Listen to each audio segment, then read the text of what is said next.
안녕하세요. 저는 지금 최고의 남편을 만나 슬아의 딸 둘을 둔 여자입니다. 남자 주인공이 마마보이인 드라마를 보다 문득 오래전 일이 생각나서 이렇게 글을 써보게 되었습니다. 저는 사실 현재 딸을 낳고 살고 있는 지금의 남편과의 결혼이 처음은 아니에요. 지금의 남편과 결혼하기 전 한 번의 시행착오가 있었죠. 제가 보고 있던 드라마 남자 주인공처럼 전 남편이 심각한 마마보이였는데요. 저는 남편이 마마보이라고 해도 나쁜 사람은 아니니까 참고 살려고 했었어요. 그런데 더 심각한 문제는 남편이 아니라 시어머니셨거든요. 시어머니는 아들과 며느리를 전부 자기 소나기에 넣어 쥐고 흔들고 싶어 하시는 분이었어요. 저는 시어머니의 소나기에 놀아나고 싶지 않아 이혼이라는 결정을 하게 되었습니다. 이혼 전까지는 저와 남편 사이에 아무 문제가 없었고 연애할 때처럼 사이가 엄청 좋았어요. 저는 남편을 직장 동료의 소개로 처음 만나게 되었어요. 원래 소개받는 것을 좋아하는 성격이 아니라서 적당히 거절하려고 했어요. 그런데 동료가 제발 한번 나가달라고 상대방이 저를 보고 반해서 간절히 원하고 있다는 거예요. 그런 말을 들으니까 아직 인기 안 죽었다고 괜히 으쓱거리게 되더라고요. 상대방이 그렇게 원한다는데 거절한다는 건 상대방에 대한 예의가 아닌 것 같다고 한 번은 만나주겠다며 동료한테 새침하게 말했어요. 동료는 너무 고맙다고 이왕 만나는 거 잘 됐으면 좋겠다고 저희를 응원했어요. 근데 막상 만나는 날이 다가오니까 나가기 귀찮아져서 아프다고 거짓말을 칠까 고민을 많이 했어요. 당장 퇴사할 거 아니면 계속 동료 얼굴을 봐야 하니 두 눈 딱 감고 소개팅 장소에 시간 맞춰 나갔어요.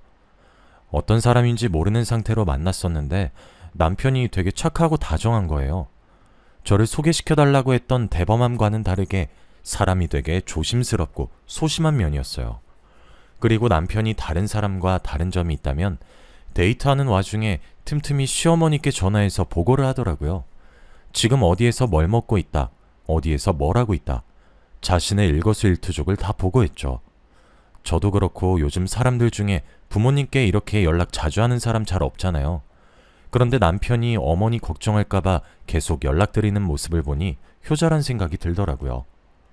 솔직히 남편이 내성적이라 만나면서 재밌진 않았어요. 하지만 어머니에게 하는 행동을 보고 어머니한테도 이렇게 잘하는데 당연히 아내한테도 잘할 것 같다는 생각이 들었어요. 평소에도 온순하고 저를 잘 챙겨줘서 같이 살아도 변함이 없을 것 같아서 결혼을 결심하게 되었죠. 제 생각처럼 남편은 결혼해서도 저밖에 모르고 착하면서 다정했어요.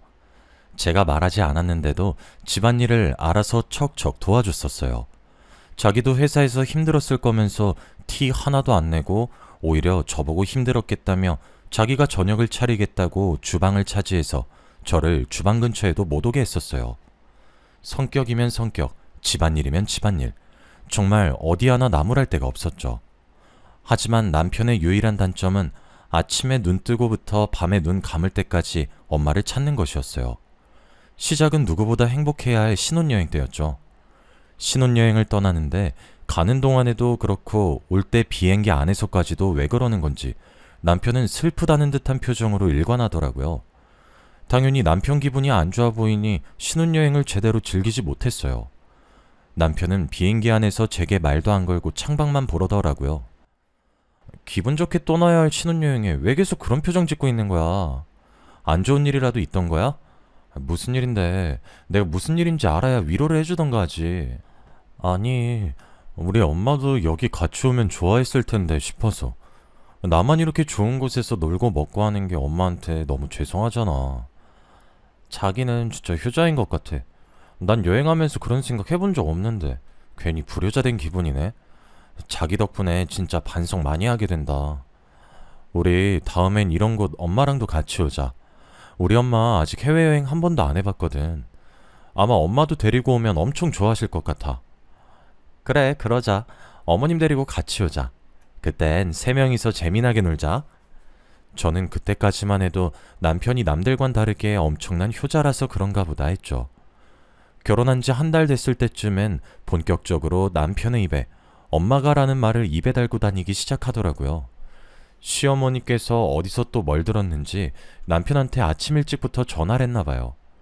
저는 주방에 있었는데 남편은 안방에서 전화를 받더니 서랍안을 미친 듯이 뒤지기 시작하는 거예요.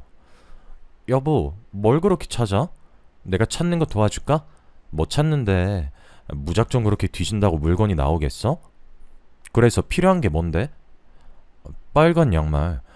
그림도 없고 줄무늬 같은 것도 없는 새빨간 양말. 나 오늘 출근할 때 그거 신고 가야 돼. 엄마가 그거 신고 가라고 방금 전화 왔어. 뭐? 빨간 양말? 어머님은 뜬금없이 당신한테 그걸 왜 신으라고 하시는데? 그냥 위에 있는 아무 양말이나 신고 가면 안 되는 거야? 아니면 빨간색이랑 비슷한 이 버건디는? 안 돼, 빨간색이어야 돼. 엄마가 꼭 그거 신고 가라고 했단 말이야. 오늘 신고 가야 하루 운세가 좋다고 했어. 나 그거 신고 출근해야 돼. 여보, 그건 다 믿거나 말거나야. 난 또 뭐라고. 겨우 그것 때문에 이렇게 서랍을 다 뒤집어 놓은 거야? 겨우 그거라니. 우리 엄마가 오늘 무조건 그거 신고 가라고 했단 말이야. 양말이 이렇게 많은데 왜 빨간 양말은 없는 거야? 회사 가는 길에 하나 사야겠다. 시어머니는 어디서 들은 건지 모를 하루 운세 때문에 남편한테 전화를 했고, 남편은 또 시어머니 말을 듣고 무조건 빨간 양말을 신어야 한다고 말도 안 되는 고집을 피웠어요.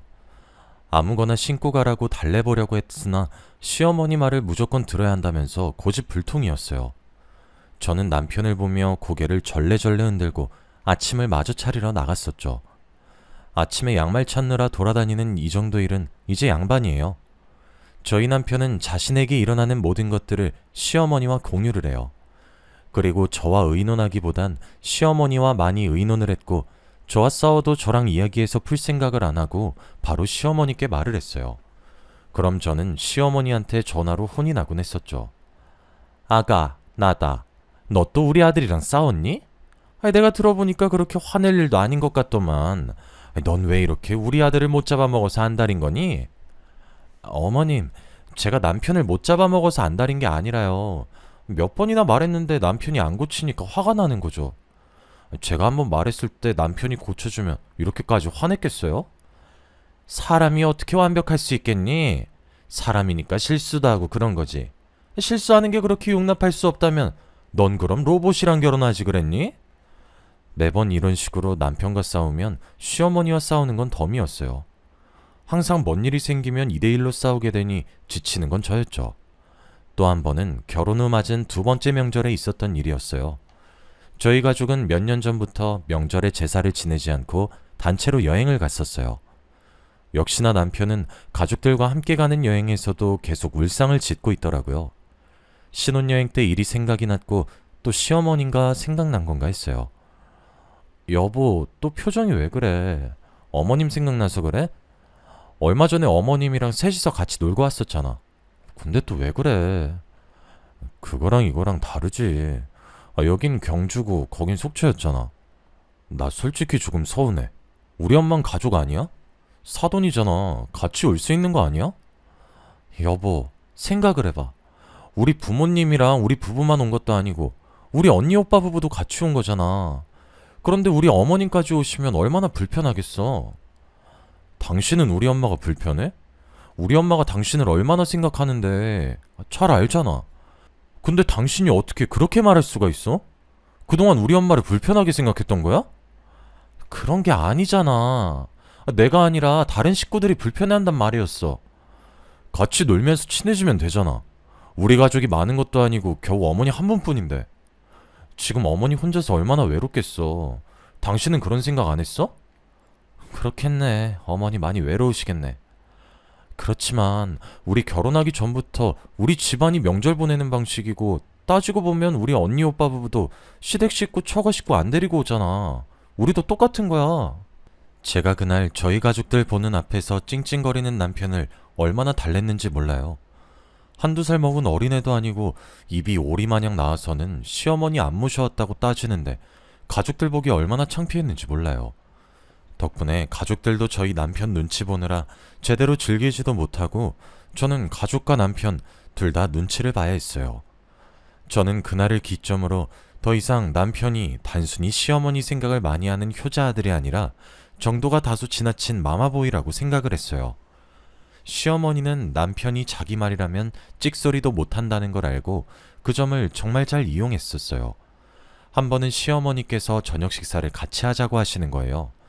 저는 중요한 미팅 때문에 못 간다고 다른 날 잡아달라고 말씀을 드렸는데도 쓸데없는 고집을 부리시면서 오늘 당장 먹어야겠다고 하시더라고요. 저는 도저히 안 될 것 같아서 남편한테 저 빼고 먹으라고 연락을 했어요. 남편은 또 곧대로 제 말을 시어머니께 한 거예요. 잠깐 회의 자료 프린트하러 간 사이 남편한테 부재중이 5개나 와 있더라고요. 여보, 진짜 오늘 저녁 먹으러 뭐다? 우리 엄마 지금 화 많이 났어. 당신 빨리 오라고 소리 지르고 난리도 아니야. 저러다 쓰러지시겠어. 말했잖아. 오늘 중요한 회의 있다고.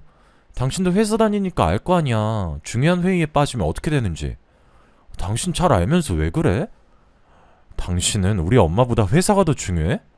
엄마 지금 며느리한테 무시당한다고 인생 헛살았다면서 난리야. 전화 잠시 나한테 줘봐라. 얘, 너 지금 저녁 시간이 다 됐는데 안 오고 뭐하냐? 시애미를 무시해도 유분수지.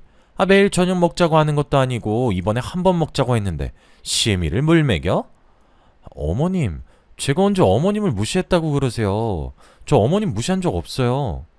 저도 지금 엄청 중요한 일 때문에 빠질 수가 없어서 그래요. 진짜 죄송해요. 그래, 너는 우리보다 회사가 중요한가 보구나. 그래, 그럼 우리 신경 쓰지 말고 하던 일 마저 보거라. 시어머니는 자기 할 말만 하고 전화를 끊어버리셨고 저는 회의를 마치고 집으로 들어갔어요. 집에 갔더니 현관문 앞에 가방 3개가 나와 있더라고요. 비밀번호를 입력하려는데 계속 틀린 비밀번호라고 뜨는 거예요. 저는 남편한테 전화를 걸었고 남편은 전화를 안 받더라고요. 누가 이기나 해보자는 심정으로 받을 때까지 계속 걸었어요. 거짓말 안 하고 전화를 20번 정도 했을 때 남편이 난처한 목소리로 전화를 받더라고요. 당신 지금 뭐 하자는 거야? 전화 왜 안 받았어? 당신 지금 집에 있지? 집 비밀번호 왜 바꿨어? 앞에 나와 있는 짐들은 또 뭐고? 그거 당신 짐이야. 엄마가 당신 집에 들어오지 말래. 비밀번호도 엄마가 바꾸라고 시켰어. 엄마 화 풀릴 때까지만 친정에 좀 가 있어. 며칠간 집에 안 들어가시겠대. 아니, 나도 이 집 살 때 돈 보태서 집주인인데 지금 집주인인 나를 쫓아내겠다고? 이게 무슨 말이야. 당장 문 열어. 문 안 열어? 넌 일이 좋다고 남편이랑 시애미 버렸을 땐 이 정도 각오도 안 했니? 너 다시는 이 집에 들어올 생각 하지 말거라. 잘못했다고 나한테 싹싹 빌기 전까진 절대 안 들여보내줄 거니까. 저는 이 꼴로 친정에 가면 부모님께서 걱정할 것 같아서 자존심 한번 버리자는 심정으로 시어머니께 잘못했다고 다신 안 그러겠다고 빌었어요. 남편은 와중에 그냥 집에 오지 그러게 왜 회의에 갔냐고 말하더라고요. 저는 때리는 시어머니보다 말리는 신우가 더 얄밉다고 남편도 꼴보기 싫어서 그날 다른 방에서 잠을 잤어요. 그 뒤로 시어머니께서는 매번 제 행동에 자기 마음에 안 들면 남편을 불렀어요.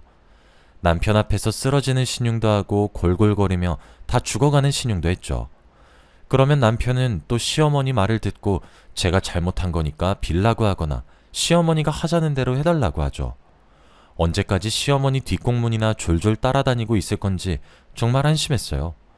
그래도 남편이 마마보이라서 그렇지 사람은 워낙 착해서 이혼 생각을 해본 적은 없었어요. 이런 말 하면 안 되는 걸 알지만 막말로 시어머니보다는 저희가 더 오래 살 것 아니에요? 시어머니 살아계시는 동안만 잘 참고 살아보자라는 생각을 했어요.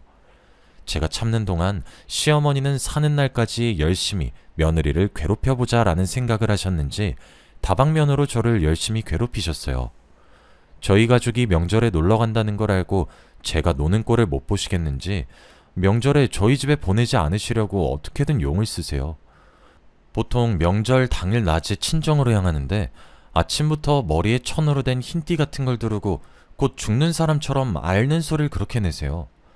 저는 시어머니께서 연기를 하신다는 것을 알고 무시한 채 친정에 갈 준비를 하려고 하면 옆에서 남편이 난리를 치기 시작하죠. 우리 엄마가 아파서 이렇게 앓고 계시는데 당신은 지금 처가갈 준비라는 거야? 사람이 어떻게 그래? 아무리 우리 엄마가 미워도 이러는 건 아니지. 여보, 도대체 언제까지 어머니 연기에 속을 건데 지금 어머님 연기 중인 거 모르겠어? 매번 어떻게 명절 때마다 저렇게 아프신지 신기하지 않아? 전날은 괜찮다가 꼭 친정 갈 시간에 이러시잖아. 당연히 그러시겠지. 어제 명절 음식 만드느라 얼마나 힘드셨겠어. 어제 그 고생했으니 오늘 몸살 나는 게 맞지. 말은 똑바로 하자. 고생은 내가 다 했어. 명절 음식 내가 다 했다고. 어머님 하신 거 하나도 없으셔. 게다가 식구가 많은 것도 아니고 우리 셋밖에 없어서 음식을 다른 집보다 많이 하지도 않았어. 아유, 시애민 이렇게 아파 죽는데 며느리 나보고 꾀병이라고 하네. 아이고, 인생 엇살았어. 내가 죽어야지. 이렇게 살 바에 콱 죽어버려야지. 엄마, 그게 무슨 말이야. 엄마가 죽긴 왜 죽어. 그런 말 하지 마. 당신 진짜 너무한 거 아니야? 누가 더 일을 많이 했든 지금 엄마 아프잖아. 그럼 당신이 어머님 보고 있어. 난 친정 갈 테니까. 나는 어머님이 연기하는 거 넘어갈 정도로 순진한 사람 아니야. 저는 시어머니께서 연기를 하든 말든 남편을 시댁에 두고 혼자서 친정으로 향했어요. 가는 동안에 전화폭탄이길래 명절이 끝날 때까지 안 킬 생각을 하고 전화를 아예 꺼버렸어요. 그랬더니 남편이 시어머니는 어쩌고 친정까지 저를 찾아온 거예요. 저는 드디어 시어머니가 연기한 걸 알아차리고 온 건가 했는데 시어머니께서 다 죽어가는데 어떻게 시어머니 버리고 여기로 올 수 있냐고 저를 데리러 온 거더라고요. 남편의 말을 듣고 저희 부모님은 또 저를 시댁에 보내려고 하시는 거예요. 시어머니가 연기하는 거라고 했는데 어머니는 그래도 그러는 거 아니라고 일단 시댁에 가보라고 하더라고요. 결국 저는 남편 손에 이끌려 시댁으로 다시 갔고 시어머니는 머리에 두르고 있던 걸 치우고 거실 소파에 앉은 채로 팔짱을 끼고 저를 째려보고 계시더라고요. 톡한 것. 예, 너는 시애미가 아파서 누워있는데 그렇게 놀러가고 싶디? 아픈 시애미 혼자 두고 지네 애미애비랑 하하호호 웃으면서 놀고 싶더냐고. 어머님이 아픈 척 연기하신 건데 제가 놀러 못 갈 이유가 있나요? 한두 번도 아니고 2년 동안 명절마다 이러시는 거 지겹지도 않으세요? 그래, 너 노는 꼴 보기 싫어서 연기했다. 독해 빠져서는 어떻게 시애미가 아파서 골골거리는데 눈 하나 깜짝 안 하니? 시어머니는 아들을 자기 소나기에 넣고 쥐락펴락하고 있는 것처럼 저도 자기 소나기에 넣고 쥐락펴락하고 싶었는데 마음처럼 쉽지 않자 제게 폭언을 했어요. 남편은 시어머니가 정말 아픈 척 연기했다는 걸 알고 충격을 받았는지 한동안은 버릇처럼 말했던 엄마 얘기도 하지 않고 안부 인사도 드리지 않았어요. 하지만 습관이라는 게 무섭다고 한 달도 안 돼서 다시 안부 연락하고 입에 엄마라는 소리를 다시 달고 살았죠. 그러다가 결혼 후 남편과 둘이서만 여행 간 적이 없는 것 같아서 둘이서 여행을 가자고 했어요. 하지만 남편은 어떻게든 꼭 시어머니와 동행하려고 하더라고요. 제주도 어떠냐고 했더니 시어머니가 흑돼지 좋아한다고 같이 데리고 가고 싶다고 하고, 대구 어떠냐고 했더니 시어머니가 막창 좋아한다고 데리고 가고 싶다고 하는 거예요. 무슨 지역을 말하든 시어머니가 이런 음식 저런 음식 좋아한다고 같이 데려갈 생각밖에 안 하는 거예요. 저는 항상 시어머니와 함께 갔으니 이번엔 단둘이서만 가자고 했어요. 남편은 제 말에 입을 또 삐죽 내밀더니 여행은 다음에 가자고 하고 방으로 들어가더라고요. 진짜 남편이 저럴 때마다 한숨밖에 안 나오고 뒤통수 한 대 갈겨주고 싶은 거 마지막 남은 인내심으로 겨우겨우 간신히 참고 있었어요. 그런데 남편이 그걸 또 시어머니한테 다 말했나 봐요. 시어머니가 남편한테 저희 여행 계획을 듣고 저희 집으로 찾아오셨더라고요. 어머님, 갑자기 저희 집엔 무슨 일이세요? 오신단 말씀 없으셨잖아요. 네가 우리 모자 사이 갈라놓으려고 아주 난리를 치는구나. 우리 아들은 엄마랑 여행 가고 싶어서 의견 내는데 너가 매번 우리 아들 의견 싸그리 무시한다며? 어머님, 그게 아니고요. 저희 항상 셋이서 여행 가고 단둘이서 간 기억이 신혼여행 말고는 없어요. 오랜만에 둘이서 오붓하게 여행 좀 가려고 했죠. 절대 둘 사이 갈라놓으려고 했던 거 아니에요. 오해예요. 그래, 시애미가 싫어서 죽겠지 아주. 어떻게든 나랑 안 가려고 용을 쓰는구나. 그냥 나보고 죽으라고 고살 지내지 그러니? 그럼 둘이서 여행 마음껏 갈 수 있겠네. 무슨 말을 그렇게 하세요. 전 정말 그럴 의도 없었어요. 솔직히 저희 여행 가면서 어머님 안 모시고 간 적 없잖아요. 한 번 정도는 둘이서 갈 수 있는 거 아니에요? 시어머니는 제가 남편과 자신의 사이를 갈라놓으려고 수작을 부린다고 생각하시면서 말도 안 되는 말을 계속 하시는 거예요. 저는 남편을 째려보았고 남편은 저와 눈이 마주치자 아무 말도 못하고 어머니 뒤에 숨어가지고 자신의 손톱만 매만지면서 쭈뼛쭈뼛거리고 있더라고요. 이게 이렇게까지 싸우고 있을 일인가 싶고 시어머니는 논리도 없이 저렇게 말하는데 반박할 마음도 안 생기더라고요. 저는 잠자코 아무 말 없이 시어머니가 하시는 말을 다 듣고 있었어요. 심심찮게 들려오는 욕은 물론이거니와 저희 부모님까지 거론되더라고요. 니 애미애비가 그렇게 가르치디? 시애미 이렇게 모시라고? 사돈께서 너한테 아주 좋은 거 가르치셨네. 아주 잘 가르치셨어. 여기서 저희 부모님이 왜 나와요? 솔직히 이게 이렇게까지 혼날 일인지도 모르겠고요. 저희 부모님까지 나와야 되는 일인진 더더욱 모르겠네요. 싹바가지 없이 시애미한테 대들긴? 네 부모가 그렇게 가르쳤으니까 네가 이렇게 행동하겠지. 자식은 부모의 거울이라고 안 봐도 뻔하지. 네 애미도 시애미 이렇게 모셨나 보다. 어머님, 말이 너무 심하신 거 아니에요? 저희 부모님 교육자시고요. 누구보다 저 잘 가르치셨고요. 어머님한테 그런 말 들으실 분들 아니에요. 저는 일 더 크게 만들기 싫어서 대답을 안 하려고 했는데 부모님 얘기엔 참을 수가 없는 거예요. 그래서 시어머니는 똑바로 보고 대들었더니 시어머니는 제가 자기한테 져주지 않으니 화가 나시는지 붉어진 눈으로 다가오더니 제가 피할 틈도 없이 손을 들어서 제 뺨을 내리치셨어요. 저는 어떤 막말을 해도 괜찮았는데 뺨을 때리는 건 절대 용서할 수 없었어요. 눈에는 눈, 이에는 이라는 말이 있듯이 저도 받은 만큼 그대로 돌려주고 싶었어요. 시어머니께 뺨을 맞자마자 저도 손을 들어 시어머니의 뺨을 힘껏 내리쳤어요. 남편은 놀라서 주춤거리고 시어머니도 제게 뺨을 맞을 줄은 몰랐는지 고개가 반대로 꺾인 채로 눈만 껌뻑거리고 있더라고요. 너 지금 내 뺨 때린 거야? 아들아, 지금 봤지? 내 뺨 때린 거. 어? 야, 애미애비한테 뭘 보고 배워서 감히 겁도 없이 시애미 뺨을 후려쳐? 제 뺨 먼저 때리신 건 어머니세요. 제가 받은 대로 돌려주는 성격이라서요. 아이고, 며느리가 시어미 죽이네. 아들아, 당장 경찰서에 전화해. 내가 저거 폭행죄로 콩밥 먹일 거니까. 인생을 잘못 살았어. 며느리한테 뺨이나 맞고. 신고해보세요. 저도 가만히 있지 않을 거니까요. 저희 사촌언니 변호사인 거 아시죠? 저도 뺨 맞았고 정당방위고 그동안 저한테 폭언하셨던 것도 같이 엮을 거예요. 뭐? 우리도 변호사 선임해서 너 콩밥 제대로 먹게 해줄 거야. 진단서 끊어놓을 거니까 너 딱 기다려. 알겠어? 뺨 맞은 걸로 과연 진단서를 끊어주실까요? 그리고 변호사 선임할 돈은 있으세요? 들으려고 들은 건 아니고 저번에 뭐 투자 잘못해서 모아둔 돈 다 잃으신 것 같던데. 제가 맞는 말만 하자 시어머니는 제 말에 반박도 못하고 입을 굳게 다무셨어요. 저는 친정으로 가기 위해서 짐을 챙겼고 합의윤서를 남편 발밑에 던졌어요. 그리고 살짝 웃으면서 시어머니에겐 마마보이 아들 평생 끼고 살라고 했고 남편에겐 돈 반반 내고 산 집이니 빠른 시일 내에 집 정리해서 정확히 반 저한테 보내라고 했어요.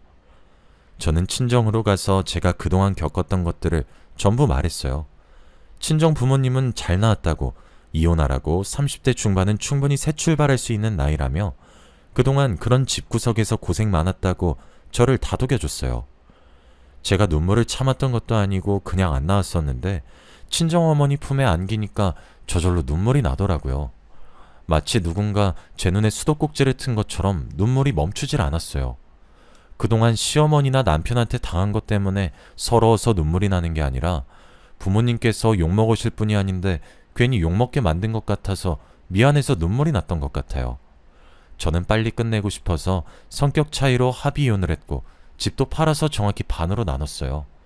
지긋지긋하던 시댁과 모든 것이 끝났죠. 결혼은 힘든데 이혼은 뭐가 그리도 쉬운지, 막상 이혼하고 나니까 진짜 이게 끝인지 확실히 이혼한 게 맞는지 어안이 벙벙하더라고요. 마냥 속 시원할 줄 알았는데 지나온 세월이 아깝기도 하고 여러 가지 복잡한 심정이었어요. 저는 마마보이와 함께했던 결혼 생활을 잊기 위해 일도 열심히 하고 악착같이 살았어요. 덕분에 초고속 승진도 했고 더 좋은 조건으로 다른 회사에 스카웃되어 이직을 하게 됐죠. 저는 이혼한 뒤로는 계속해서 승승장구했어요. 이직한 직장에서 새로운 인연도 만나 이렇게 다시 가정을 꾸리게 됐죠. 원래 결혼 생각이 없던 분이시라 저희 부서의 남편 혼자만 총각이었는데 저를 만나면서 마음을 바꾸셨다고 하더라고요. 저도 이혼한 지 1년도 채 되지 않았었기에 결혼할 마음은 딱히 없었어요. 그래서 저나 남편이나 결혼까지 생각을 안 했고 정말 가볍게 만났었어요. 그런데 만나다 보니 가치관도 비슷하고 웃음 코드도 비슷하고 잘 맞는 게 한두 가지가 아니더라고요. 게다가 헤어질 때마다 둘 다 아쉬워서 계속 제 집에 도착하면 남편 집 데려다 주겠다고 다시 돌아가고, 남편 집 도착하면 또 저희 집 데려다 주겠다고 왔던 길을 다시 가요. 저희 얘기를 듣던 다른 직원이 차라리 결혼해서 같이 사는 게 낫지 않겠냔 말이 나왔고, 아직 결혼은 아니라고 저희가 손살에 치긴 했지만 고민을 하게 되더라고요. 저는 이혼녀인데 남편은 총각인 것도 마음에 걸리고, 이제 이혼한 지 겨우 1년 반밖에 안 됐는데 벌써 재혼을 하는 건 이른 게 아닌가 하는 생각도 들었죠. 남편은 결혼하고 싶어 하는 눈치인데 제가 망설이는 것 같아서 선뜻 결혼하자는 말을 못 하더라고요. 결혼을 한번 해보니까 지금의 남편이 전 남편보다 안 좋고 못 믿어서가 아니라 결혼이라는 게 쉽게 결정할 게 아니라는 걸 알게 돼서 더 겁이 났어요. 한참을 고민하다가 우직하게 아무 말 없이 기다려주는 이 남자와는 뭘 해도 될 것 같다는 생각에 결혼을 결심하게 됐고, 제가 먼저 남편에게 결혼하자고 했죠. 어쩌다 보니 진지하고 무거운 분위기가 잡혀서 남편은 괜히 왜 여자가 먼저 청혼하냐고 못 들은 걸로 하겠다면서 다음에 자신이 완벽하게 준비해서 프로포즈 하겠다고 하더라고요. 저는 단순히 웃고 넘기는 장난인 줄 알았는데 정말 눈물 콧물 다 흘릴 만큼 감동적인 프로포즈를 해줬어요. 남편이 제게 해줬던 프로포즈를 녹화했었는데 아직도 가끔 그 영상을 돌려보곤 해요. 지금 남편은 정말 한결같이 저와 아이들을 잘 챙겨줘요. 한 번 실패를 한 결혼이라 두 번째 결혼은 많이 걱정했었는데 걱정했던 게 무색할 만큼 잘 지내고 있어요. 앞으로도 저희 네 가족 지금처럼만 알콩달콩 행복하게 살았으면 좋겠어요. 저의 긴 이야기는 여기까지예요. 이런 사연을 써본 게 처음이라 두서가 없지만 그래도 제 사연 끝까지 들어주셔서 정말 감사합니다.